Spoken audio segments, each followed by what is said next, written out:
I lovey this one. Don't forget to vote and comment. It means the world to me. Question of the day. Do you like sushi?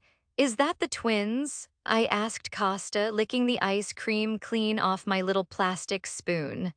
Sigh. You want to give me that? I snatched the phone off him, ignoring his velvety smooth chuckle. Hey, Millie, I recognized Giovanni's voice. Where's your idiot brother? I seethed, taking another bite of my chocolate ice cream. Why am I an idiot? The object of my fury laughed. You gave me the fucking flu, that's why. I ground out, picturing his smug little face in my head. Just you wait, Aiden. When I get back to Sicily, I'll be practicing my knife skills on you. What, you got the flu, but I didn't do it on purpose. Fuck, I feel so guilty. He sounded sad now. I'm so sorry, Millie. Now what? Oh, okay. That's fine, I guess. Don't be sad. Are you sure? Are you okay? I really didn't mean to make you sick. Now I feel like a bitch. I'm okay. I sniffled. It's fine, don't worry. Okay, good, that's good. His voice was peppier once that was all cleared up. So how's Dubai? I heard Giovanni choke on a laugh while Costa did exactly the same next to me. I wouldn't fucking know, I just got out the fucking bedroom. I growled. I can't believe I fell for his act. This time the twins didn't bother to control their laughter and neither did my husband. I hate you all. I handed the phone back to Costa, giving my ice cream my full attention like it deserved. My ice cream would never laugh at me. Costa quickly wrapped up his conversation with the twins, just checking in to see how they were doing. You told him I was sick, didn't you? He's my cousin. Of course I was going to warn him you were planning his murder. He chuckled. Costa, that's the only thing that got me through the last 4 days. You took that away from me. I shook my head, taking another bite of my ice cream. I'll never forgive you for this. Come on, Millie. Last night I promised I'd take you out and I fulfilled my promise. He nodded towards the beach in the distance. We were at a long beach strip full of cafes, bars, and restaurants. We walked around for a while before stopping for ice cream. It was the first time I left the hotel resort to go somewhere else in the last 4 days. That morning, I still didn't feel great. But Costa forced me to drink another one of those gross green smoothies. It did give me some energy, but he didn't need to know that. We can do whatever else you want, and then we can go for dinner. Maybe you can get an early night when we get back. Sleep does sound good. I murmured, my mind drifting back to the comfy bed I'd spent the last 4 days in. I miss that bed. What do you think it's doing right now? Costa cracked a smile, shaking his head. It's only midday. Don't fall asleep on me yet, Principessa. He's got a nice smile. After that unnecessary thought, I averted my eyes towards the beach while I finished my ice cream. As promised, Costa let me decide what we did for the day. We finished off at the beach, and then we went to see the tallest building in the world. It probably wasn't a good idea since we had to travel really fucking high in the elevator, which had me on the verge of throwing up my smoothie and ice cream. Afterwards, I did some shopping at the mall while Costa complained next to me or took business phone calls. Then we went for our first dinner alone as a couple. It was the first time ever that Costa and I were sitting across from each other at dinner. We'd eaten together plenty of times, but never on purpose. Going for dinner with someone is a purposeful act. You want to enjoy their company while you eat. It just so happened that the private balcony of this Japanese restaurant had a dimly lit, intimate atmosphere. The candle on the table only made it more personal. We'd been fine all day making conversation here and there while we were out. But the moment we were sat across from each other with no other distractions, it became awkward fast. Sus, do you know what you're getting? I haven't opened the menu yet, Millie. Costa smiled, nodding towards the leather-bound menus on the table. When in doubt, play it cool. Well, I already know I'm getting sushi, so. I shrugged, hating the fact his gaze was permanently fixed on me. I know, that's why we came here in the first place. He chuckled, finally opening his menu. I didn't grace him with a response, I was too busy reading the sushi list. A few moments later, Costa set his menu down. Ready? Not yet. I thought you knew what you were getting, he mused. Do you not know any more? Don't you have someone to call and shout at? I snapped, still scanning the menu. I hate being pressured to choose quickly. Oh, Millie, didn't anyone ever teach that you taking a phone call at the table is impolite? He grinned. You know, I'm this close to smacking that smirk off, yo. Are you ready to order? A peppy blonde approached our table, pulling out a notebook. Ah, no, my wife is still deciding. She's not sure yet. Costa smiled mischievously, his green eyes never leaving mine. How about drinks? She added, clicking her pen. Water, please, I answered, averting my eyes away from Costa's. Will that be a large bottle or a small bottle? A large bottle, Costa answered for me. I'll have a whiskey too. So one large bottle of water and one whiskey. How about starters? Do I look like I'm ready to order my fucking starter? Millie, Costa prodded. I just told you I'm not ready yet. I ground out the words, feeling my irritation spike. My temper was shorter since I was still sick, a fact he knew very well. He was just trying to annoy me. She's not ready yet, Costa repeated to the waitress, that same stupid smirk still playing on his lips. Come back in a minute.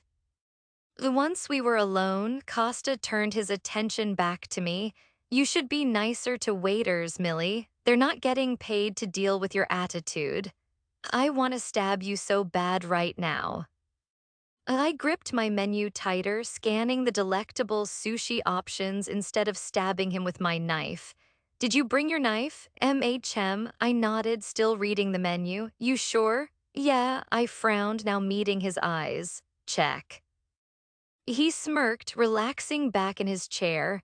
I strapped it to my leg. I used my right hand to feel my leg. It's right nothing. I frowned, lifting the hem of my dress to confirm the strap was empty with my own eyes, missing something. He smirked, lifting his hand to reveal my favorite knife. He could only flash the weapon around because we were alone on the balcony. What? But how did you? I took it while you were choosing your ice cream flavor earlier. He laughed, spinning the knife between his hands. It's taken you 5 hours to realize it's missing, and even then you needed help. I knew what was coming as soon as he opened his stupid mouth. You should take your safety more seriously, Millie. Anyone could steal your knife while you're preoccupied, for example, while buying an ice cream. I'm sick, plus my guard was down because you were there. It's never happened before and it won't happen again. I tried to defend myself, hating the fact he looked so smug. No, it's too risky. You need to be prepared in all scenarios. I think you need to start training with me. I'm sorry, did you just say your drinks? This stupid waitress cut me off for the second time when she arrived with our drinks. She put his whiskey down and poured water in our glasses while Costa smirked across from me. Ready to order? 5 more minutes. I snapped at her, still glaring at my husband. Okay. She smiled, completely unaware of my plan to murder Costa tonight. I'm not training with you. I spoke as soon as she was back inside the restaurant. I'm in charge of your safety, and this falls under that category. So I think you'll find you will be training with me. I already know self-defense. I know how to use a knife and shoot a gun. I don't need any more lessons, and especially not from you. Relax, Millie. Acosta laughed, still completely at ease. He sipped on his whiskey, his green eyes sparkling in the dim light.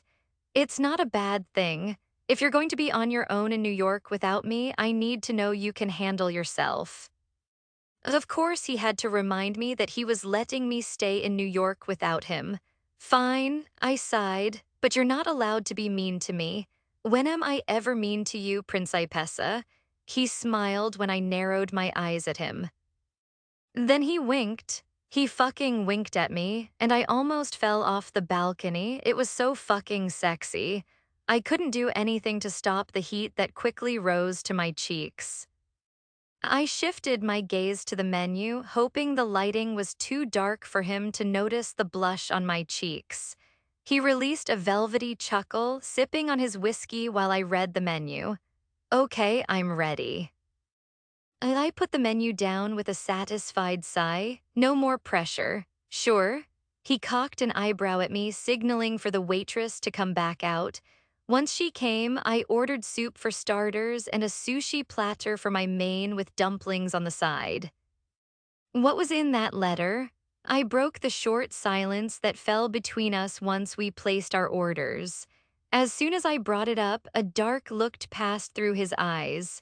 His jaw clenched and he took a gulp of his whiskey to finish it. The message, so ominous. A message from who? I asked tentatively with a frown. Last night I met with a crime family based here in Dubai. Omar, the head of the family, didn't sign the contract. He wanted to get to know me better first. Why? It's just an arms deal, right? It's not like he needs to count on you for protection or anything. From what I knew, you only need to be cautious when it comes to major alliances like a marriage alliance, for example. As I don't know. He said he wants to get to know me and see how I am around my family. He muttered, annoyance lighting up in his expression. My father told him I'm married, so now he wants to meet you, tomorrow. Me? Sigh.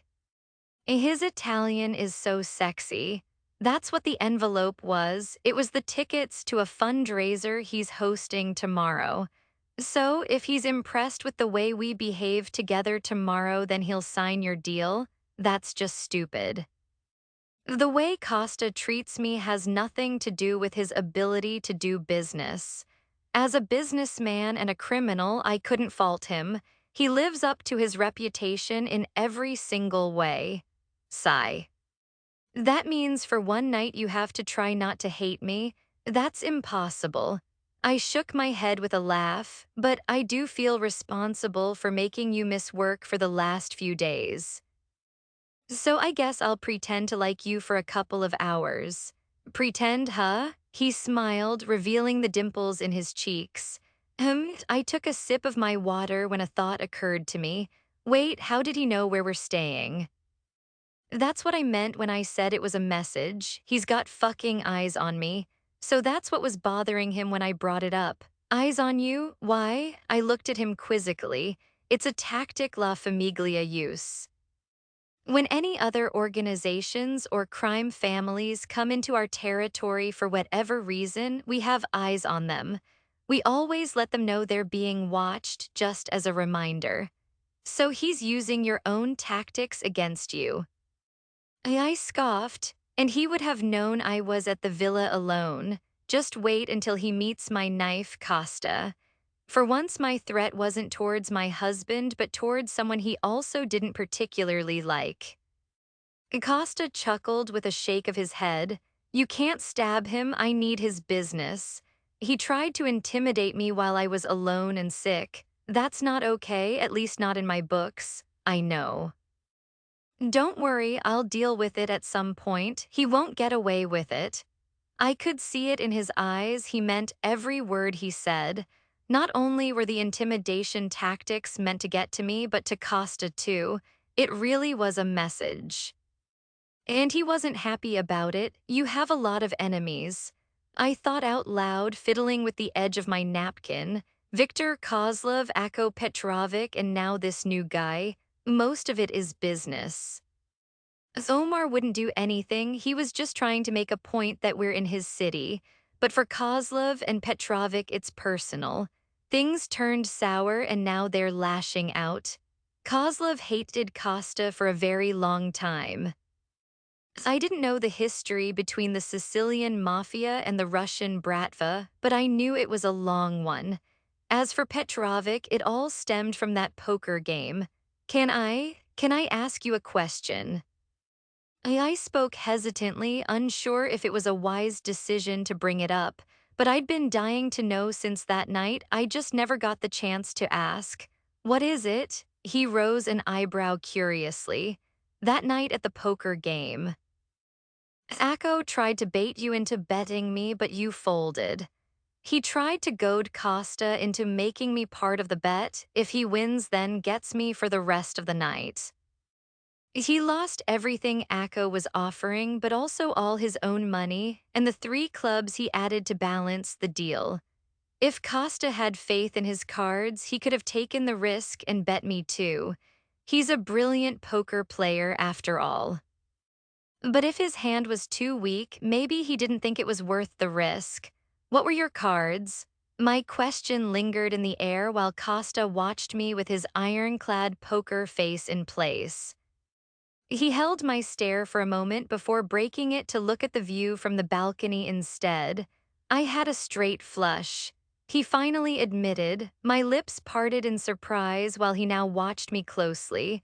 A straight flush. That could have won him everything. A straight flush was 1 rank lower than the best hand in the game, a royal flush. You would have won Costa. I know I was kind of giving him permission to bet me, but I hated the fact Akko won when Costa could have easily beaten him. My reaction had him chuckling with a nod. I know, but it wasn't worth the risk, Millie. No matter how unlikely, there was still a chance Akko could have had a royal flush. But you lost so much. The 3 important clubs, the casinos Akko was offering, and a ton of cash. I did, but I promised you I'd never let anything happen to you. His voice softened as he spoke. Did you really think I'd ever let Akko have you? I.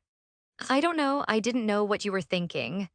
It sounded bad to say it out loud, especially after he'd been so nice recently, but it was the truth. I didn't know what he was thinking.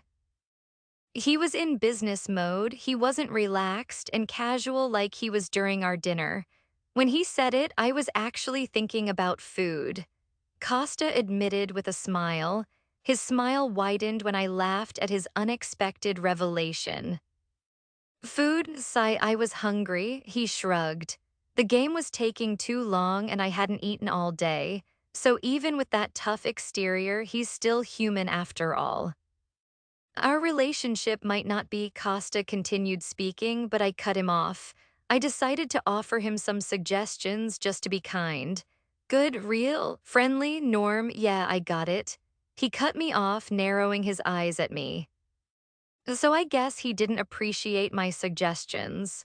As I was saying, I would never risk your safety in a game, even one I could possibly win. I promise to keep you safe, and it doesn't set a good precedent. And because other people will think you're a shitty guy willing to bet your wife in a poker game, that's not a good look, even for a mafioso.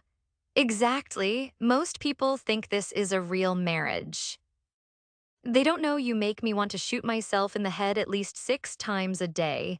I narrowed my eyes at him, scoffing at his remark. I make you want to shoot yourself in the head? Seriously?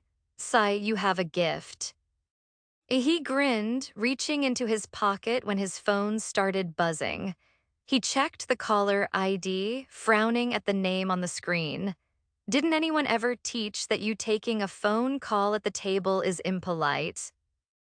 I repeated his words from earlier back to him, earning a throaty chuckle as he hit answer. See, a gift. His eyes met mine as he lifted the phone to his ear. What? He sat for a moment listening to whoever called him while I took the time to admire the view. The restaurant was in downtown Dubai among all the tall buildings. From the balcony, I could see the beach off in the distance and so many glittering lights in the city. It was the perfect night to sit outside, especially since it was nice and warm. I also didn't feel conscious about sniffling and sneezing in front of other patrons of the restaurant. Our starters arrived while Costa continued his phone call, choosing to eat at the same time. I didn't mind though, even if I did comment on his table manners. It gave me some time to relax and take in the view or just scroll through all the photos I took that day. Technically, it was my first day in Dubai because the other four didn't count. This was the first day I actually put on some makeup and got changed into a cute outfit, and we got to see the city, which was nice. Sorry. Acosta sighed, finally ending his phone call. Tristano said my father is throwing another tantrum. About what? Some missing paperwork from a deal I closed in New York. He muttered, dialing another number. Just give me 2 minutes. It was kind of strange that he was even mildly concerned over taking a phone call during our dinner. The Costa I knew at the start of our marriage wouldn't even bother to take me out, let alone try to give me his attention at dinner. The next call was to the criminal who hadn't signed all the contracts like Costa had told him to. He spoke calmly at first, digging for the information he needed. Luckily, it was during that time that our main course was delivered. After that, Costa's language became a lot less public-friendly, and I got to sit and listen to him curse away for 5 minutes straight while I happily ate my sushi. It was entertaining to say the least. I'm doing you a favor by giving you a fucking discount. I don't need your business, you need me. I got to see him in action and he didn't disappoint. He was every bit the cold, ruthless, and arrogant mafioso I'd heard about before we met. Did you really think you could pull some pages from the contract and we wouldn't notice? Fucking sign them before I send some men to teach you what happens when you try to cheat the Accardi family. You won't like what happens, I promise. He hung up the phone, releasing a string of profanities I don't care to repeat, but I don't blame him for being so angry. He went to New York to get that deal signed, and the guy decides to try and cheat him after he leaves the city. That's not to mention his scary-ass father, who would probably just blame Costa for the situation. He tossed his phone down on the table, running a hand over his face. He looked exhausted and royally pissed off. Sushi. I chewed on my own piece of sashimi, watching him crumble across from me. He moved his hands away from his face, now watching me take another piece with my chopsticks. I gave him a sheepish smile, sliding the platter towards him. At first, he still seemed annoyed, possibly thinking to himself, is this bitch really offering me sushi right now? But then his anger slowly morphed into a neutral expression. Sure, he sighed, reaching over to snatch my chopsticks from my hand. Hey, what you offered? He grinned, taking a California roll from the plate. Not with my chopsticks. Costa, you better not put them in your mouth. Don't get them wet, I grimaced, watching him take another piece of sushi. Do you mean like this? I think it was inevitable he'd purposely put the tips of the chopsticks in his mouth after I said it. I glared at him as he slowly slid them out of his mouth, his plump lips stretching into a smirk. Here, he then tried to hand them back to me like a weirdo. I hate you, I muttered, opening up a fresh pair of chopsticks. No, you don't. He smiled, taking a bite of his own food. Of course I hate him, don't I? We finished off the rest of our main course while Costa explained the situation that had arisen with this paperwork and his father. Your father is really hard on you. He has to be. That was his simple response. I don't know about that anymore. I thought my own father was just preparing Julius and I for this life when he was tough on us. But after this whole marriage thing, I'm starting to see a side to him that I can't justify. My father was going crazy for the power. The more he got, the more it was driving him to become hungrier for it. He sacrificed me for the power, and Julius was also suffering behind the scenes. He didn't have to do the things he's done. I continued speaking. There's always another choice. If we ever have children, I'd never let anyone force them into the things he's forced me into. My eyes definitely met Costa's at the wrong moment. He was staring at me with some kind of emotion I couldn't decipher. Most likely it was because I mentioned us ever having children together.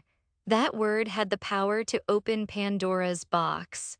The day we signed the contracts, he said I'm the last person he'd ever want to have a baby with. I seriously doubt that's changed. Luckily for both of us, the waitress decided that was the right moment to make a reappearance. She was annoying, but she definitely saved us an awkward few moments. Are you finished? Would you like to see the dessert menu? She smiled as she began to clear our plates. No, I answered for both of us, still avoiding Costa's eyes. We'll just take the bill, please. Sure. She nodded, heading off with a pile of empty dishes. As soon as we were alone, Costa spoke up. Millie, I'm just going to use the bathroom. I cut him off, pushing my chair back from the table. I didn't wait to see or hear his reaction. I just rushed inside the restaurant in search of the bathroom I really didn't need to use. I took my time to use the bathroom unnecessarily and then fix my hair and makeup in the mirror. Anything to avoid being alone with him on that balcony again. By the time I returned to the balcony, Costa was still sat there. He now had a fresh glass of whiskey and he was lighting up a cigar. On my side of the table, there was a tall pink milkshake with a strawberry on the rim of the glass. You got me a milkshake. I sat back down across from him just as he took the first drag of his cigar. Smoking has never been sexier. He put his lips to the cigar, relaxing back into his chair. His legs were spread open in that classic man-spread position. His green eyes followed my movements as I took a sip of my milkshake. Then he released the cloud of smoke through his plump lips. Sigh. Now he's speaking Italian with such a husky voice, and I'm ready to throw myself off the balcony because I shouldn't find it hot. Thanks, I played it cool, directing my gaze towards the view when he went in for another hit of his cigar.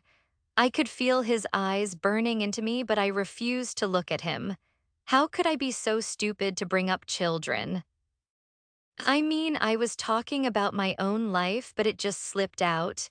We might be acting civil towards one another, but we're never going to be close enough to discuss children. That one mistake ruined everything. We didn't take long to finish off our drinks, and then Costa paid the bill. We were actually pretty quiet all the way back to the bedroom in our villa. Did you have a good day? Acosta broke the awkward silence that had lingered between us ever since I made that grave mistake. Yes, I could see him watching me from the corner of my eye, but I continued to pretend he wasn't even there. That plan was going fine until he took my hand, forcing me to stop. Are you upset about something? Upset? Why would I be upset? I don't know, Millie. We were fine until you suddenly weren't anymore. I don't. He sighed. Tell me what's wrong. Why do you care? I removed my hand from his, taking a short step away. I think you're getting confused, Costa. Confused? He spat the word out with a frown. Yes, confused. You haven't been around your family for a while and you're forgetting what this is. Or what it isn't. What the fuck are you talking about? His frustration was quickly beginning to show in both his choice of words and his body language. We're not friends like that, Costa. I don't know what's been going on with you lately, but you need to remember what this is. Yeah, and what's that? He goaded me, annoyance lighting up in his features. A contract, a forced marriage.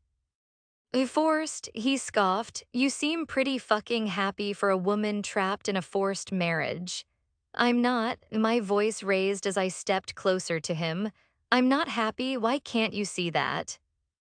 How can you not tell that underneath all these smiles and occasional laughter, I'm just empty inside? I had no clue where it was coming from, but it just all slipped out words I'd never even thought about before. Being here with you, it's not where I want to be. I don't know where I want to be exactly, but I don't know. It didn't make any sense out loud or in my head. I didn't necessarily want to be with Costa. I had to be because we were married. I didn't want to be with his family, and I didn't really want to be with mine either. Perhaps Damien and Julius, but even then, things weren't really the same anymore. I was in limbo, just lost somewhere between the Darmo's family and the Accardi family. Do you want to go home if you're not happy? Despite the tension quickly rising between us, his question was genuine. He was trying to be nice again, but all it did was make my reality clearer for me.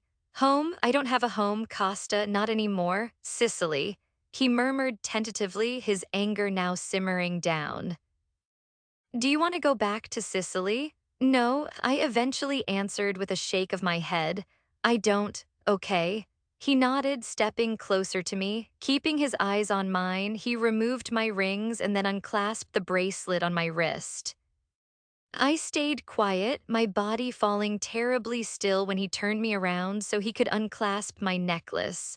My breath caught in my throat when he moved my long brown hair aside so he could undo the clasp. Finish getting ready for bed. I have to make a couple of phone calls downstairs. He murmured, putting my necklace down with the rest of my jewelry. I stayed rooted in my spot, watching as he left the bedroom without another word. It was only then that I became aware of the way my heart was beating in my chest. My cheeks were hotter than normal and my stomach felt odd. I couldn't understand my reaction. It completely contradicted what I thought or even how I felt. My body was betraying my mind.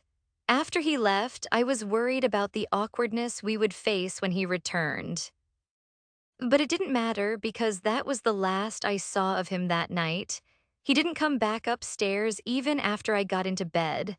I spent some time on my phone, scrolling through my social media until I felt sleepy. But even during that time, he never came back. I didn't know what time he finally came upstairs, but I was fast asleep by the time he did. I love how their dynamics are shifting. It's slow, but it's so satisfying. What did you think of their dinner conversations?